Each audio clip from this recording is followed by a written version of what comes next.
अस्सलामुअलैकुम व्यूअर्स, मैं हूं आपका होस्ट तौकीर आफ्ताब और आप देख रहे हैं मेरा YouTube channel conceptual maths with Tauqeer Aftab. Viewers, 9th class का सिलसिला चल रहा है और हम लोग मैथमेटिक्स पढ़ रहे हैं कंसेप्चुअली। 9th क्लास में हम लोग चैप्टर नंबर 1, 2 एंड 3 कंप्लीट कर चुके हैं और चैप्टर नंबर 4 एक्सरसाइज 4.1 और 4.2 हम लोगों ने कंप्लीट कर ली है। तो इसके बाद आगे बढ़ते हैं और एक्सरसाइज 4.3 की तरफ, जिसके अंदर हमने पढ़ना है सर्ड्स के बारे में। सर्ड आप लोगों के लिए एक तरह से नया वर्ड है, लेकिन आप लोग इस चीज़ को ऑलरेडी पढ़ चुके हैं। ठीक है, मेरा कहने का मतलब ये है कि इस चीज़ को आप लोगों ने ऑलरेडी पढ़ा हुआ है, लेकिन इसको सर्ड कहते हैं, ये अब आप लोग पढ़ेंगे। तो आइए इसकी डेफिनेशन की तरफ। सर्ड्स डेफिनेशन मैंने यहाँ पे ऑलरेडी लिख दी है ताकि लिखने में टाइम वेस्ट ना हो। इसमें लिखा है an irrational radical with rational radicands is called surd. अब आप लोग जानते हैं कि रेडिकल्स और रेडिकेंट ये आप लोगों ने चैप्टर नंबर 2 के अंदर पढ़ा था। रेडिकल्स क्या होते हैं, रेडिकेंट्स क्या होते हैं, ये आप लोग पढ़ चुके हैं। फॉर एग्जांपल, अगर ये हमारे पास एक लिखा हुआ है ए, इसका nth रूट, तो इसके अंदर इस सारे को हम क्या कहते हैं, रेडिकल कहते हैं, और ये जो ए है इसको हम कहते हैं रेडिकेंट। अब सिचुएशन ये है कि सर्ड्स के अंदर जो ये रेडिकेंट होगा ये हमेशा क्या होगा, ये एक रेशनल नंबर होगा।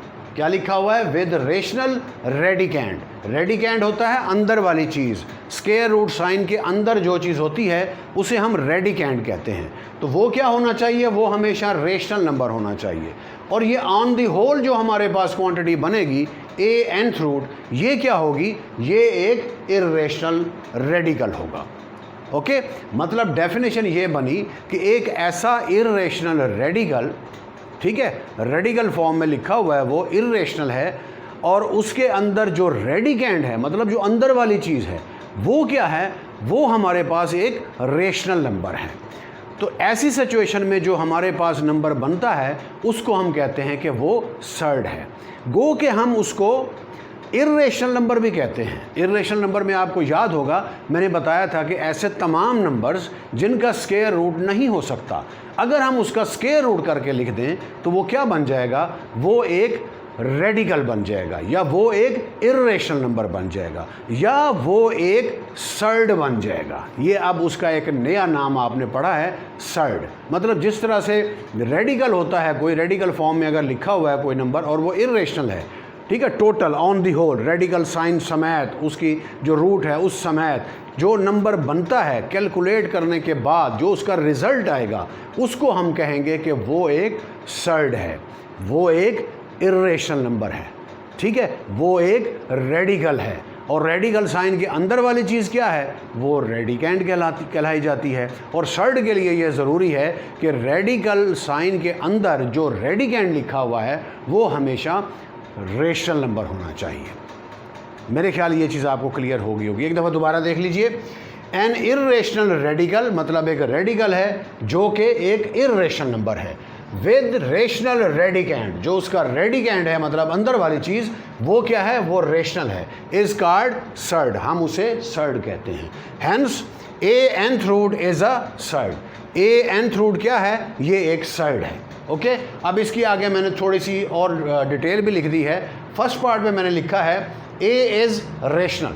ए जो है वो क्या है, रेशनल नंबर है। डेफिनेशन में भी यही लिखा हुआ है कि जो रेडिकेंट है वो रेशनल होगा। रेडिकेंट क्या होता है, अंदर वाली चीज़। अंदर वाली चीज़ क्या है, वो ए है। सो ए इज़ रेशनल। उसके बाद जो ये रिजल्ट बनेगा ए nth रूट, वो क्या होगा, the result a nth root is irrational, and हम इसको ये भी कहते हैं विद nth ऑर्डर सर्ड। ये nth ऑर्डर सर्ड है। जो n है उसको हम क्या कहते हैं, उसका ऑर्डर कहते हैं। ठीक है, और अगर हम इसे एक्सपोनेंशियल फॉर्म में लिखें, ए रेज़ टू पावर क्या बनेगा, 1 डिवाइड बाय n हो जाएगा। ऐसे ही ना, रेडिकल फॉर्म और एक्सपोनेंशियल फॉर्म ये हम सेकंड चैप्टर के अंदर पढ़ चुके हैं। जो नए आने वाले हैं स्टूडेंट्स इस चैनल पर, वो इसी चैनल को सब्सक्राइब करके मेरी वीडियो वो वॉच आउट कर सकते हैं रेडिकल्स एंड रेडिकेंट्स के हवाले से। ओके, तो उसके अंदर ये चीज़ इन डिटेल मौजूद है। बहरहाल तो हम क्या कहेंगे कि ये सर्ड कौन सा है, nth सर्ड है। ठीक है, या ये nth रूट भी हम इसको कहते हैं। ठीक है। अब सर्ड के हवाले से क्या कहेंगे, ये nth सर्ड है, ठीक है।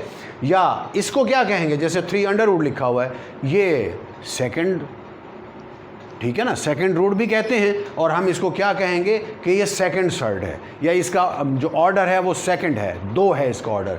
इसका ऑर्डर क्या है, ये भी 2 है। और इसका रेडिकेंड क्या है, 2/5 है। इसके अंदर रेडिकेंड क्या है, 7 है। और इसका कौन सी रूट है, ये थर्ड रूट है। तो हम इसे कहेंगे कि ये थर्ड डिग्री है। ये इसकी जो ऑर्डर है वो 3 है।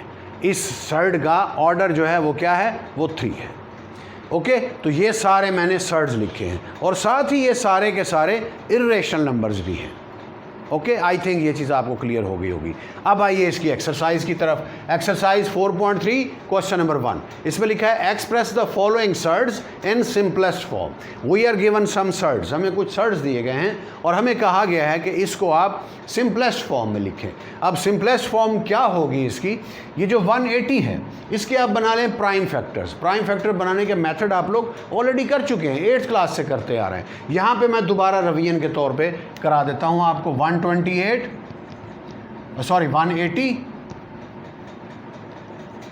इसके प्राइम फैक्टर बनाना शुरू करें, 2 से डिवाइड कर लें इसे, तो क्या बनेगा 90, फिर 2 से करें तो 45 हो गया, फिर इसे 3 से करें, ओके, ये आ जाएगा 15, फिर 3 से करें ये 5 आ जाएगा, फिर 5 से करें तो ये 1 आ जाएगा। अब ये स्क्वायर रूट साइन के अंदर क्या आएगा, 2 स्क्वायर 3 स्क्वायर इंटू 5। तो हम इसे लिख सकते हैं स्क्वायर रूट साइन के अंदर 2 स्क्वायर 3 स्क्वायर और 5। ओके, अब हम लॉज ऑफ एक्सपोनेंट में पढ़ चुके हैं, या लॉज ऑफ रेडिकल्स के अंदर भी हम पढ़ चुके हैं कि अगर एक स्क्वायर रूट या क्यूब रूट या 4th रूट या nth रूट, जो भी रूट है, उसके अंदर कुछ चीज़ें लिखी हुई हैं तो वो रूट सब के साथ आएगी। मतलब ये स्क्वायर रूट का साइन इन सब के साथ हम लिख सकते हैं। तो ये बन जाएगा हमारे पास 2 square square root, 3 square square root into 5 square root. ये इधर लाइन लगा लें ताकि पता चले ये रफ वर्क है। अब 2 का स्क्वायर फिर उसका square root, we will get 2। Similarly 3 square whole square root, we will get 3। ये 5 स्क्वायर रूट ये एज इट इज़ रहेगा।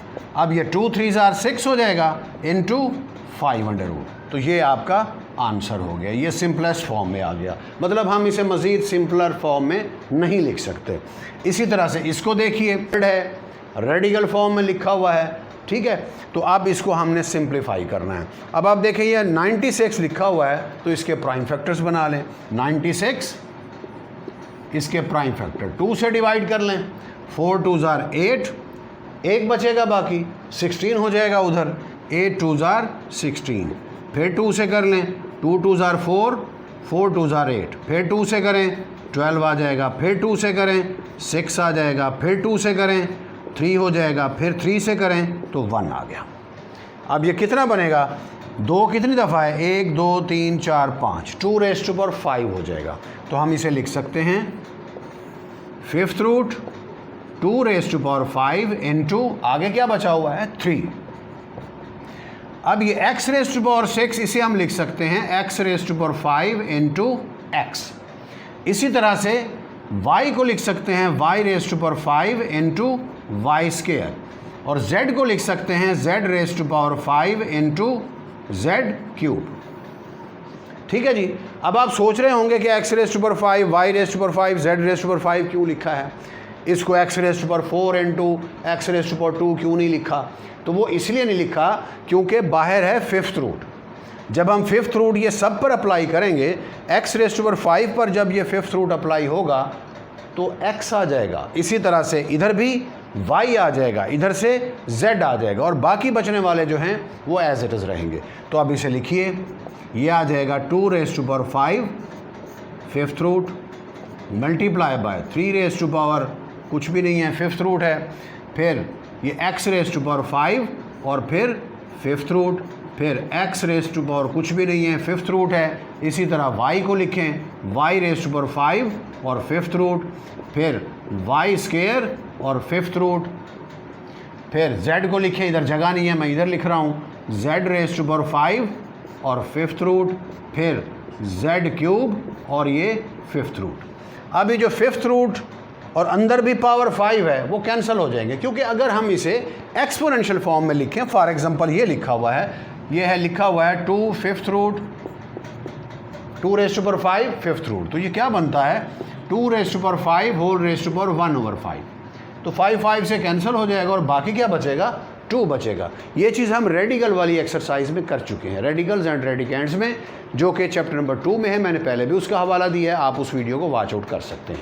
ओके, तो अब देखिए ये यहाँ से क्या आएगा हमारे पास 2, इधर से 3, इसका फिफ्थ रूट मौजूद रहेगा। ज़रा बड़ा करके लिख लें, नज़र नहीं आएगा आप लोगों को।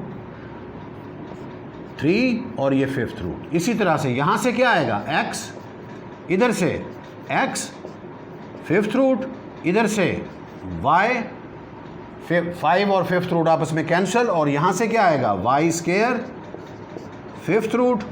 इसके बाद इधर से क्या आएगा z, इधर से क्या आएगा z क्यूब और फिफ्थ रूट। अब देखें टोटल क्या बचेगा, ये आएगा 2x y z।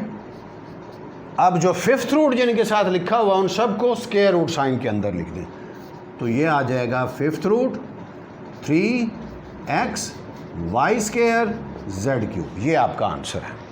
ओके, तो सबसे पहले क्या करना होता है, आपने जो अगर कोई कांस्टेंट हमें दिया हुआ है उसको सिंप्लीफाई कर लें, प्राइम फैक्टर्स उसके बना लें। प्राइम फैक्टर्स बना के जो भी पावर बाहर लिखी हुई है रूट के अंदर, रूट वाले साइन में या इंडेक्स में आप कह लें लिखी हुई है, तो हम उसी हिसाब से कांस्टेंट को कन्वर्ट करेंगे। जैसे यहाँ पे था 2 रेज़ टू पावर ये 5 है, 2 रेज़ टू पावर 5 अलहदा कर लिया, 3 अलहदा कर लिया। x रेज़ टू पावर 6 था, बाहर 5 है तो x रेज़ टू पावर 5 अलहदा किया, x अलहदा किया। इसी तरह y, इसी तरह z, उन्हें लिखने के बाद जहाँ जहाँ पावर 5 है और बाहर फिफ्थ रूट है उनको अलहदा कर लिया। नेक्स्ट देखिए इसका सेकेंड पार्ट, इसमें लिखा हुआ है 4/5, यहाँ पे कोई निशान नहीं लगा हुआ तो इसका मतलब मल्टीप्लिकेशन होगा। ये जो 3 है ये इसका क्यूब रूट है। ओके, ये 3 का इससे कोई ताल्लुक नहीं है, ये 3 128 का क्यूब रूट है। तो 128 आप इसके प्राइम फैक्टर्स बना लें। मैं यहाँ पे बना देता हूँ 128 के 2 से डिवाइड करें, 6 2s are 4 2s are, फिर 2 से करें 3 2s are 2 2s are, फिर 2 से करें 16 आ जाएगा, फिर 2 से करें 8 हो जाएगा, फिर 2 से करें तो ये आ जाएगा 4, फिर 2 से करें 2, फिर 2 से करें 1। ठीक है जी। अब ये कितनी दफ़ा है, 1 2 3 4 5 6 7 टाइम्स हमारे पास आया है 3। तो हम इसे लिखेंगे 4 डिवाइडेड बाय 5, मल्टीप्लिकेशन का निशान डाल लें, क्यूब रूट है और इधर लिखा हुआ है 2 7 टाइम्स है, तो हम एक दफ़ा तो लिख लें 2 रेज़ टू पावर 6 इंटू 2, 7 हो गया कंप्लीट। अब 6 में क्यों कन्वर्ट किया है, क्योंकि ये 6 डिविजिबल हो जाएगा 3 से, तो क्या बनेगा ये 4 डिवाइडेड बाय 5 इंटू, इसको अलहदा कर लें 2 रेज़ टू पावर 6। बेशक आप इसको अपना जो वो वाली फॉर्म है एक्सपोनेंशियल फॉर्म, आप उसमें कन्वर्ट कर लें, अगर सिंप्लीफाई नहीं हो रहा तो कर लें इसे कन्वर्ट पहले, बाद में फिर इसे रेडिकल फॉर्म में लिख लेंगे। इनटू ये आ जाएगा 2, इसका क्यूब रूट। अब ये 3 2s are 6 कैंसिल आउट हो गया, बाकी क्या बचेगा 4 divided by 5 into 2 multiply by 2 square sorry into 2 इसका क्यूब रूट। अब देखिए ये क्या बनता है 4 डिवाइडेड बाय 5 इंटू 2 का स्क्वायर 4 हो जाएगा इंटू 2 क्यूब रूट। अब ये 4 4s are 16 बनेगा, that is 16 divided by 5 into 2 इसका क्यूब रूट। ये आपका आंसर आ गया। ये ओके, आई थिंक ये चीज़ भी आपको क्लियर हो गई होगी। नेक्स्ट देखिए इसका question number 2, simplify the following. हमने इसे जस्ट सिंप्लीफाई करना है, जैसे यहाँ पर सिंप्लीफाई किया था वो भी ऐसे है। इसकी स्टेटमेंट लिखी हुई है express the following surds and simplest form. इसके लिए भी हम यही वर्ड यूज़ कर सकते हैं कि express the following surds into simplest form, या ये वाली जो स्टेटमेंट है वो इसके लिए भी यूज़ हो सकती है। दोनों का मतलब एक ही है, हमने सिंप्लीफाई करना है। अब देखें ये 3 दफ़ा हमारे पास रेडिकल्स आए हुए हैं, तो हम इसे एक रेडिकल में लिख सकते हैं। ये लॉज ऑफ रेडिकल्स में हमने पढ़ा था, तो ये आ जाएगा 18 divided by 3 into 2 square root. तो इनमें देखें जो चीज़ें कैंसिल होती हैं कैंसिल कर लें, तो ये आ जाएगा 2 1s are 2 और ये 9 2s are 18, फिर ये 3 3s are 9, क्या बनेगा 3 स्क्वायर रूट। ये आपका आंसर है। ओके, इसी तरह से सेकंड देखिए, 21 है, 9 है, 63 है। तीन चीज़ें हैं, जैसे यहाँ पर 3 थी, एक ही स्क्वायर रूट के अंदर लिख लें इन सबको, तो ये आ जाएगा 21 मल्टीप्लाई बाय 9 डिवाइडेड बाय 63। अब 9 7s are 63 होता है और 7 ये 3 आ जाएगा, 7 3s are 21। मैंने 3 बाहर लिख दिया, जगह नहीं थी। तो बाकी हमारे पास क्या बचेगा, बाकी बचेगा 3 इसका स्क्वायर रूट, और यही आपका आंसर होगा। इसी तरह से इसको देखिए 243 के हमने बनाने हैं प्राइम फैक्टर्स, जैसे ये 96 के बनाए थे या 128 के बनाए थे प्राइम फैक्टर्स। इसी तरह से बनाइए अब 243 के मैं यहाँ बना देता हूँ। 243 इसे डिवाइड कर लें आप 3 से, 8 3s are 24, 3 1s are 3, फिर 3 से करें, 2 3s are 6 और 7 3s are 21, फिर 3 से करें 9, फिर 3 से करें 3, फिर 3 से करें 1। कितनी दफ़ा आया, 1 2 3 4 5, तो 3 raised to power 5 हो जाएगा। तो अब हम इसे लिखेंगे 3 raised to power 5 into x raised to power 5 into y raised to power 10 into z raised to power 15 और सारे का 5th रूट। अब जैसे पिछले क्वेश्चंस के अंदर किया था, ये जो स्क्वायर रूट का साइन है या रूट वाला साइन है, जैसे इसमें 5th रूट है या इसमें क्यूब रूट है, ठीक है, यहाँ पे क्या है 5th रूट है, तो ये 5th रूट क्या होगा, सबके साथ आएगा। अब आप देखें यहाँ पे जितनी भी पावर्स हैं सारी की सारी 5 पर डिविजिबल हैं, तो सबके साथ 5th रूट लगाएं और सिंप्लीफाई करें। यहाँ पे क्योंकि हमारे पास पावर डिफरेंट आ रही थी, यहाँ पे 6 था, 6 इज़ नॉट डिविजिबल बाय 5, तो हमने क्या किया था, x रेज़ टू पावर 5 अलहदा किया था, x अलहदा किया था। इसी तरह से y raise to power 7 divisible नहीं है 5 पर, तो हमने क्या किया था, y रेज़ टू पावर 5 अलहदा किया, y स्क्वायर अलहदा किया। z रेज़ टू पावर 8 था, 8 जो है वो 5 पर डिविजिबल नहीं है, तो फिर हमने z रेज़ टू पावर 5 और z रेज़ टू पावर 3 किया था। ठीक है, यहाँ पे हमें वो ज़रूरत नहीं पड़ रही, तो हम इसे सिंप्लीफाई करेंगे, तो ये 5th रूट सबके साथ आ जाएगा। 3 इसकी रेज़ टू पावर 5 और 5th root multiply by x raise to power 5 और 5th root multiply by y raise to power 10 और फिर 5th root multiply by z raise to power 15 और फिर 5th रूट। अब इसको अगर रेडिकल वाली फॉर्म में लिखें, जैसे मैंने यहाँ पे आपको लिखवाया है, ठीक है, तो भी वो भी ठीक होगा तरीका। या अब अगर आपको पता है कि जैसे ये 10 है, होल रेज़ टू पावर क्या बनेगा, 1/5 बनेगा, 5 2s are 10 होता है, तो हम लिख सकते हैं y स्क्वायर। या अगर यूँ भी ना हो रहा हो तो आप इसको इस तरह भी लिख सकते हैं, y रेज़ टू पावर 10 को y raise to power 5 into y raise to power 5। ठीक है, 2 दफ़ा y रेज़ टू पावर 5 आ गया और उन दोनों की 5th रूट होगी, तो वो 5th रूट और पावर 5 आपस में कैंसल आउट हो जाएंगी। तो आप जैसे भी करना चाहें आप इसे सॉल्व कर सकते हैं। एनी हाउ मैं इसे एक्सपोनेंशियल फॉर्म में कन्वर्ट कर रहा हूँ, तो ये हो जाएगा 3 रेज़ टू पावर 5 इसकी पावर 1/5, ये बनेगा x raise to power 5 whole raise to power 1/5, इधर से y raise to power 10 whole raise to power 1/5, इधर से z raise to power 15 whole raise to power 1/5। अब आप देखें, ये 5 कैंसिल, ये 5 cancel, 5 2s are 10, 5 3s are 15, तो क्या बचेगा 3x y square z cube. ये आपका आंसर आ गया।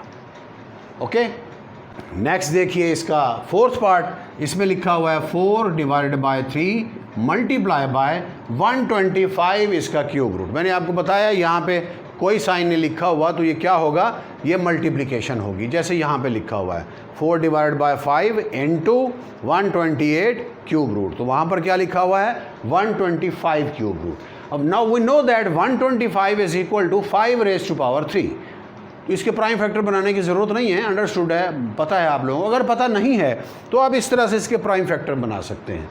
तो अब ये बन जाएगा 5 रेज़ टू पावर 3, फिर उसकी पावर 1/3 रेडिकल फॉर्म में कन्वर्ट करके, अपना एक्सपोनेंशियल फॉर्म में कन्वर्ट करके लिखा है, तो बस ये 3 से कैंसिल हो जाएगा। बाकी आपका आंसर है 4 divide bye 3 into 5, that is 4 5s are 20/3। ये आपका आंसर आ गया। इसी तरह से नेक्स्ट देखिए इसका 5th पार्ट, इसके अंदर अब देखिए ये 21 7 और 3, ये सारे अलग-अलग स्क्वायर रूट के अंदर लिखे हुए हैं, तो हम इन सब को एक ही स्क्वायर रूट में लिख सकते हैं। तो एक ही स्क्वायर रूट में लिख दीजिए, ये आ जाएगा 21 7 × 3। अब 7 3 क्या होता है? 21 होता है, तो ये आ जाएगा 21 × 21 square root, that is 21 square, फिर उसकी पावर 1/2। स्क्वायर रूट का क्या मतलब होता है? पावर 1/2। 2 से कैंसिल हो जाएगा और आपका आंसर आ जाएगा 21। ये आपका आंसर है। अगर आपने ये वीडियो नोट करनी है, इसका अपना लेक्चर नोट करना है, तो वीडियो पॉज करके लेक्चर नोट कर लीजिए। मैं स्क्रीन से हट रहा हूँ।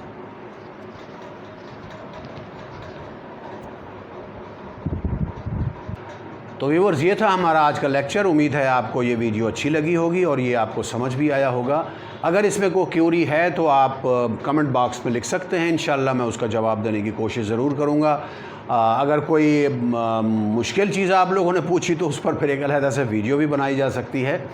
तो ये हमारा आज का लेक्चर था। उम्मीद है आपको समझ आया होगा। अगर ये वीडियो आपको अच्छी लगी है तो इसे ज़रूर लाइक कीजिए और साथ ही मेरे चैनल को सब्सक्राइब भी कीजिए। आपका बहुत बहुत शुक्रिया। अपना बहुत ज़्यादा ख्याल रखिएगा। अस्सलाम वालेकुम।